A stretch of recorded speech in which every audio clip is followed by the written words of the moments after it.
Estamos iniciando mais um programa Evidências, um programa em busca de fatos que comprovem a veracidade da Bíblia Sagrada. E eu quero oferecer para você um curso bíblico totalmente grátis.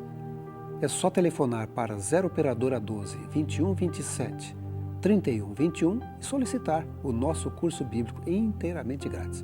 Também pode ser pelo e-mail evidências@novotempo.org.br. O programa Evidências, eu lembro você, é um programa que busca fatos que comprovem a veracidade da Bíblia Sagrada. A filosofia vem do grego. Na realidade, significa amante da sabedoria. Quem foi o primeiro filósofo? Será que foi Adão? Ou será que a filosofia surgiu na Grécia? Professor Rodrigo Silva, especialista em arqueologia pela Universidade Hebraica de Jerusalém, professor de filosofia no Centro Universitário Adventista, UNASP Campus 2, em Engenheiro Coelho, vai falar sobre esse tema tão impressionante. Afinal de contas, doutor Rodrigo, de onde veio a filosofia e em que ela ajuda a gente compreender um pouco a respeito da Bíblia Sagrada?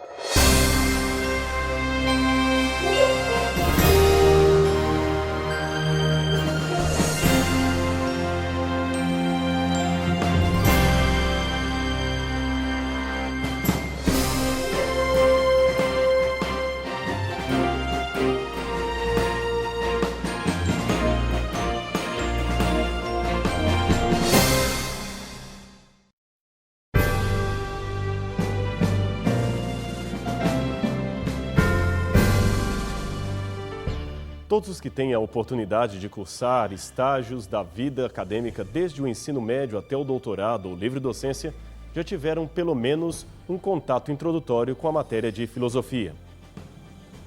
Esta disciplina, muitas vezes injustamente compreendida e, portanto, não apreciada, reproduz uma forma de curso numa das mais fantásticas representações da racionalidade humana. É por isso que você encontrará a matéria de filosofia como disciplina nos mais variados cursos acadêmicos que se conhecem, desde o direito à matemática, passando pela pedagogia e chegando inclusive à arqueologia. Não é por menos que o doutoramento, em muitas instâncias, seja reconhecido pela sigla PhD, que significa doutor em filosofia, a despeito da tese ou dissertação versar sobre outra área do conhecimento. A etimologia da palavra filosofia já explica sinteticamente tudo aquilo que ela representa. Afinal, filosofia é uma palavra que vem do grego philos mais sofia, que quer dizer literalmente amigo ou amante da sabedoria. De um modo geral, o filósofo é aquele que faz perguntas com o fim de obter a verdade última acerca de todas as coisas. Do ponto de vista da história das religiões, esta busca pela verdade não é nada menos que a busca pelo próprio sentido da vida, a busca pelo conhecimento de Deus. Afinal, o que é o religioso senão um filósofo refletindo sobre a sua fé? Olhando por esse prisma, é possível dizer que todos, independente da sua formação acadêmica, sejam informalmente filósofos ou pessoas em busca de um significado para a vida. Afinal, quem não parou para refletir sobre a existência humana no momento de dor, da perda de um ente querido ou do nascimento de uma criança? Quem não ficou extasiado ou emocionado diante de um imenso temporal ou, quem sabe, perante a tranquilizante visão de uma campina florida que aparece muitas vezes como um refúgio em meio das tribulações da vida? Se você já fez isto alguma vez, pode considerar-se um verdadeiro filósofo. Mas existe ainda algo interessante sobre a filosofia que explica por que esta temática aparece justamente aqui, num programa voltado à arqueologia bíblica.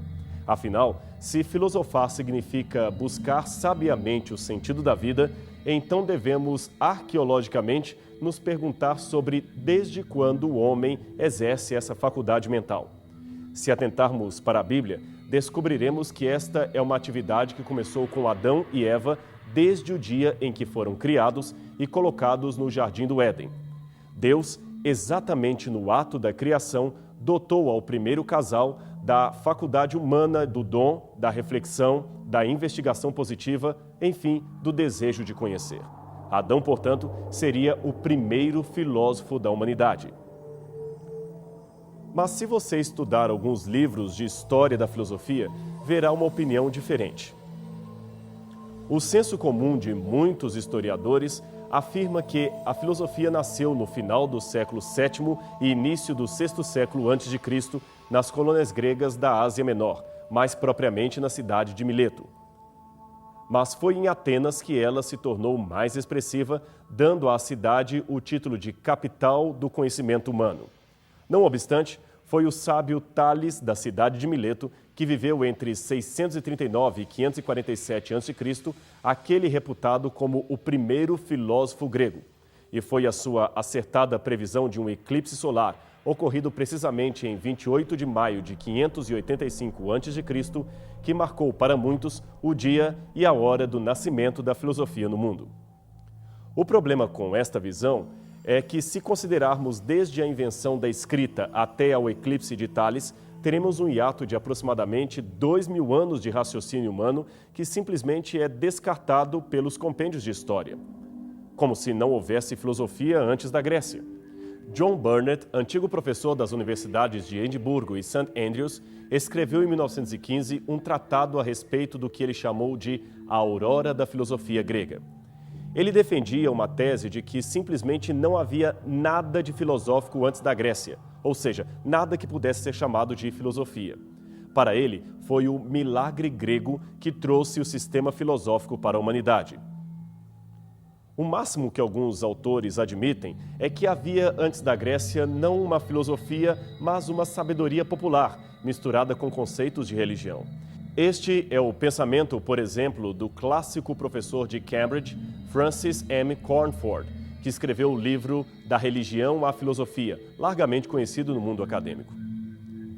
Por mais que respeitemos estes eruditos, devemos questionar um pouco esta afirmação de que o raciocínio pré-grego não devesse ser chamado de filosofia, mas apenas de sabedoria. Afinal, se filosofia significa o amor à sabedoria, que sabedoria anterior é esta que não podemos amar, que não podemos sequer chamar de filosofia? A explicação talvez esteja na própria definição dada por Cornford, ou seja, a filosofia oriental anterior a Atenas buscava em Deus o momento exato para refletir sobre a existência humana. Já a mentalidade de herança greco-ocidental parecia ter banido a divindade de seu discurso filosófico, trocando-a meramente pelo mecanismo racional analítico. A figura de um Deus soberano, transcendente, deixou de ser um desejo da humanidade para se tornar um intruso em nossa existência, alguém de cuja face tentamos desesperadamente fugir, como aliás fizera o próprio Adão após a sua trágica transgressão no Jardim do Éden. Contudo, um estudo arqueológico das culturas que antecederam a filosofia grega nos mostrará que já havia, antes de Tales, Platão ou Aristóteles, outra filosofia pré-grega ou oriental de características bastante peculiares. A filosofia clássica que a seguiu foi motivada, ainda que por oposição, pelos contornos que a molduravam. E essa filosofia é tão antiga quanto a própria capacidade humana de raciocinar. Tomando a Bíblia como ponto de partida, é possível dizer que toda a busca pela verdade começa em Adão, que repassou para as primeiras gerações uma ideia de divindade que ele recebeu do próprio Deus em pessoa. Porém, devido à sua transgressão, aquilo que se lhe havia sido transmitido pela revelação de Deus foi sendo deturpado à medida que a tradição de suas palavras passava de geração em geração e se espalhava entre os povos que iam surgindo no mundo inteiro. Você já viu, por acaso, uma nota falsa de R$3? É claro que não. Uma pessoa pode até inventar uma nota de R$3, mas não falsificar uma. Só se falsifica aquilo que existe. Logo, se existe o falso, também há o verdadeiro que o antecede. Além disto, o falso ainda traz características do verdadeiro ao qual ele está falsificando. Assim, a arqueologia bíblica pode buscar a possibilidade de encontrar nas mais diversas e antigas culturas do mundo elementos que apontem para esta tradição adâmica, para aquela ideia de Deus que originalmente lhe foi anunciada desde o Éden. Durante muito tempo, acreditou-se que a noção de Deus foi fruto de uma evolução progressiva do próprio pensamento humano através dos tempos. É um conceito estranho que afirmava que a ideia de Deus evoluiu juntamente com a humanidade, passando por estágios primitivos como o animismo, feticismo, até chegar ao politeísmo e depois ao monoteísmo dos hebreus. Contudo, estas teorias evolucionistas foram muito questionadas a partir do século XX por autores como o mundialmente famoso Mircea Eliade, que foi um dos maiores especialistas em história das religiões. Ele simplesmente não aceitava dizer que o politeísmo, em suas mais variadas formas, antecedeu o monoteísmo. Esse último, sim, seria o pensamento religioso original, do qual o segundo derivou por oposição e distanciamento. Nosso conceito básico é que tudo começou com a visão que os povos tinham de Deus e que vinha diretamente da tradição adâmica. Foi a compreensão mais ou menos deturpada da divindade que resultou nos mais diversos rumos filosóficos que as culturas produziram. Mas voltemos à questão levantada por Mircea Eliade. O que veio primeiro? O politeísmo, isto é, a adoração de vários deuses, ou o monoteísmo, a adoração a um único Deus? A resposta que se der a esta pergunta será muito importante, pois, seguindo o raciocínio de que quem vem primeiro é o legítimo e o que vem em segundo lugar é a falsificação, então, desses dois, o que anteceder deveria ser o verdadeiro e o outro, o falso. Vamos, portanto, apresentar 3 argumentos a favor da antiguidade do monoteísmo, a adoração ao único Deus, sobre o politeísmo pagão. Primeiro, todos os panteões mais antigos apresentavam hierarquias divinas que sempre imaginavam um Deus maior que antecedia os demais em força e, muitas vezes, existência. Noutras palavras, a despeito da pluralidade de deuses, o principal deles um dia governou sozinho e existiu sozinho. Isto não deixa de ser um conceito monoteísta. Em segundo lugar, é notório verificar a existência de reformadores entre os povos politeístas que propunham um retorno ao monoteísmo.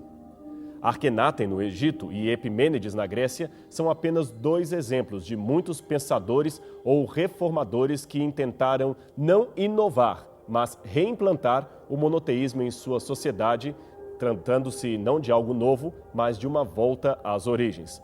Seus ensinos demonstram que esse monoteísmo que eles queriam recuperar seria uma adoração antiga, portanto, bastante anterior ao politeísmo e que precisaria ser restaurada.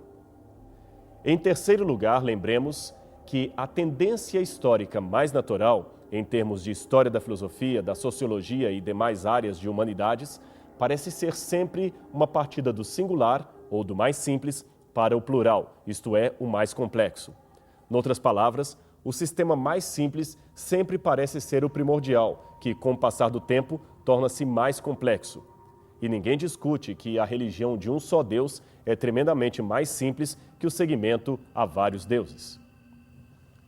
Aqueles, por exemplo, que estudam os idiomas do mundo e os comparam entre si, têm percebido semelhanças etimológicas tão grandes a ponto de afirmar que todas as línguas do mundo podem ser agrupadas em famílias ou classes de linguagem que, no mais remoto passado, se originaram de uma única fonte, um proto-idioma, que seria a estrutura central de todas as outras e, por isso, mais simples que as demais que dele se originaram. Ora, não seria de igual modo supor que todas as tremendas semelhanças entre as religiões reforçam o conceito de que todas as crenças, igualmente, descendam, ainda que por desvio, de uma mesma origem? Não que todas as religiões tenham derivado de uma mesma religião, e sim que todas as ideias e conceitos religiosos que elas apresentam são originalmente vindos de uma única fonte, a saber, a tradição adâmica. A migração, portanto, parece ter sido do monoteísmo de Adão para o politeísmo dos seus descendentes.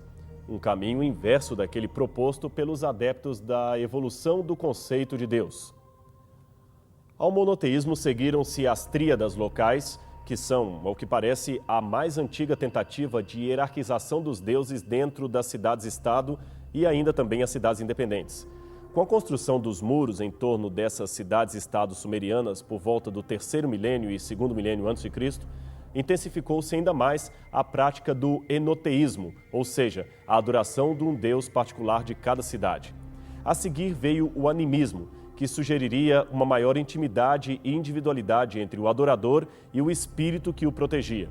E assim vieram todas as demais formas deturpadas de adoração, com as suas variadas formas politeístas, até chegar ao ateísmo, isto é, a negação absoluta de Deus, e também o deísmo, a crença de que Deus existe, mas abandonou a sua criação e, portanto, não interfere nos negócios humanos. São muitas ideias, não é mesmo? A Bíblia apresenta um inimigo mortal da humanidade a quem chama de Satanás, isto é, o enganador.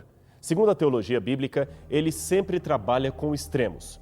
No início, ao que parece, ofereceu ao homem um infinito número de divindades falsas, o politeísmo, e depois o conduziu a outro extremo, dizendo que não há divindade nenhuma, ateísmo.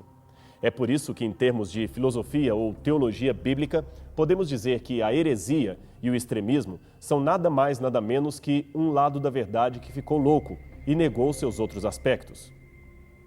Aliás, se você atentar bem para esse conceito, verá que ele é real e permeia todos os aspectos de nossa vida. Muitas vezes, a técnica do mal não é tentar destruir a verdade com o erro, mas tentar usar a própria verdade contra a verdade. Isto é o que chamamos meias-verdades ou, tecnicamente, falácia. Quer um exemplo de como isso acontece na prática, na vida real? Bem, o que você acha? Devemos ou não amar o nosso semelhante? Claro que sim, mas às vezes podemos amar tanto o outro que esquecemos de amar a nós mesmos. E o sentimento, que originalmente seria nobre, puro e bom, se transforma numa obsessão, num fanatismo doentio. Por isso, há pessoas que amam e pessoas que são simplesmente viciadas umas nas outras. Para muitos, o filho, a esposa, a namorada não constituem o objeto de um amor racional, mas um vício, uma paixão doentia, que a Bíblia classifica como idolatria que destrói a alma. Por isso, ela nos adverte a não amar nada acima ou no lugar de Deus. Somente esses conceitos já dariam excelentes páginas de reflexão axiológica e epistemológica. Logo, por que descartar a sabedoria religiosa e principalmente a sabedoria bíblica dos tratados de filosofia? Talvez seja na fé, e não na razão humana, que estariam as principais respostas da indagação humana. Voltando, pois, às primeiras buscas humanas pelo significado da existência, encontramos um surpreendente paralelismo entre as mais antigas formas de filosofia do mundo e a tradição monoteísta que nos vem desde a pessoa de Adão.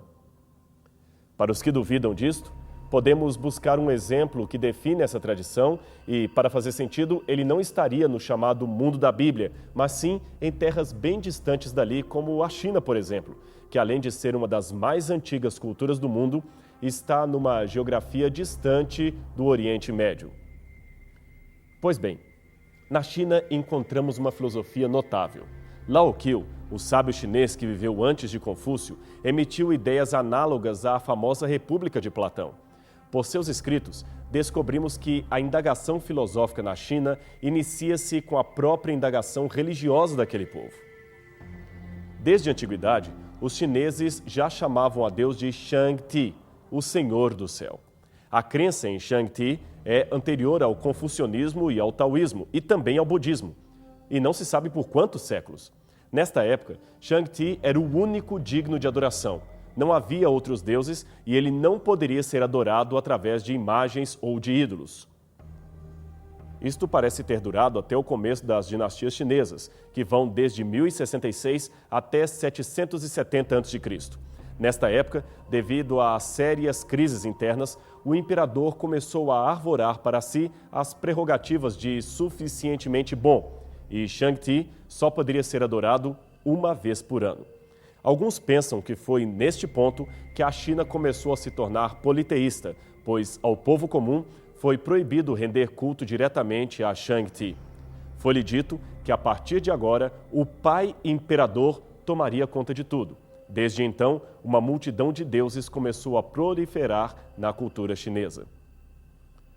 Foi apenas 3 séculos depois da dinastia imperial que 2 movimentos religiosos filosóficos se materializaram tentando preencher o vazio deixado pelo antigo culto a Shang-Ti e, pelo menos a princípio, retomar uma legítima adoração monoteísta. São eles, o confucionismo e o taoísmo. Em 1823, Jean-Pierre Abel Remusat, especialista em literatura chinesa, publicou uma interessante tradução dos trabalhos de Lao Tse, o fundador do taoísmo, no qual se vê não apenas a linha monoteísta que ele seguia, mas, inclusive, uma semelhança com o nome de Deus em hebraico, que normalmente chamamos de Javé ou transliteramos pelas letras JHVH. Veja a semelhança com a Bíblia. Ele havia dito: aquele que olhais e não vedes, chama-se J. O que escutais e não ouvis, chama-se H. O que vossa mão busca e não pode tocar, chama-se V. São 3 seres incompreensíveis, que não formam mais do que um. O primeiro não é mais brilhante, o último não é mais escuro. Antes do caos que precedeu o céu e a terra, existiu um ser, um só, imenso, silencioso, imutável, mas sempre ativo. Este é a mãe do universo. Ignoro o seu nome, mas o simbolizo pela palavra tal, que significa razão primordial, inteligência criadora ou caminho. Pode-se dar um nome à razão primordial. Sem nome é a geração do universo. A razão produziu 1 produziu 2 produziram 3 e 3 produziram todas as coisas. Todas as coisas deixam para trás a obscuridade, da qual elas vieram, e seguem para abraçar a luz, em meio à qual surgiram, ao passo que tudo é harmonizado pelo sopro que paira sobre o vazio. Remusad observa ainda que as 3 letras chinesas, que transliteraríamos por JHV, não pertenceriam à língua chinesa e que as sílabas do texto chinês não formam sentido neste idioma, de modo que seria estranho que os sinais do Ser Supremo nada significassem na língua chinesa, mas também, ao mesmo tempo, é estranho que se pareçam tanto com o tetragrama sagrado dos hebreus, que é transcrito pelas letras JHVH. Por esses exemplos, somos levados a crer numa origem comum edênica ou adâmica do pensamento humano que buscava o conhecimento de um Deus único, Criador do universo e também do ser humano. E então, que tal você também dar hoje asas aos seus sentimentos filosóficos e iniciar ainda agora sua busca pelo sentido da vida, sua busca pelo transcendente? Que tal ainda buscar pela via correta, a mesma procurada pelos mais antigos filósofos da humanidade, a busca pelo único Deus? Afinal, somente Ele é o Criador do universo. Somente Ele pode dar respostas claras e precisas aos anseios existenciais de sua mente. Quer admitamos ou não, há um vazio com forma de Deus no coração da humanidade. E como disse Santo Agostinho de Hipona, outro grande filósofo do cristianismo, a nossa alma não encontrará repouso enquanto não descansar em Deus, o único que pode preencher o vazio existencial da vida humana.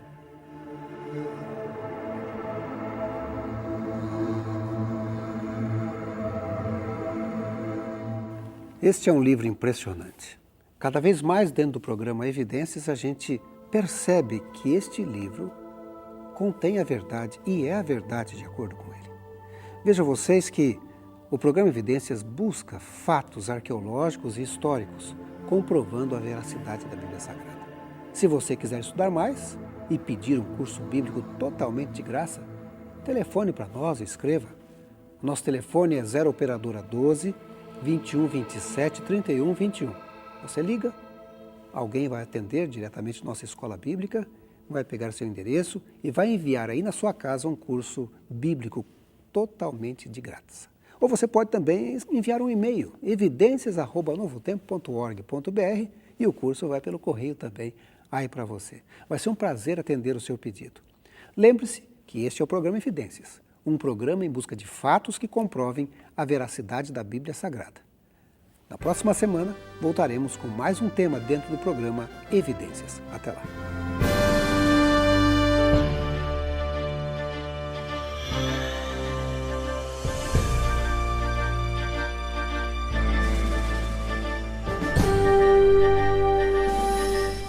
Este programa tem o apoio cultural do NASP, Centro Universitário Adventista de São Paulo, em parceria com a TV Novo Tempo.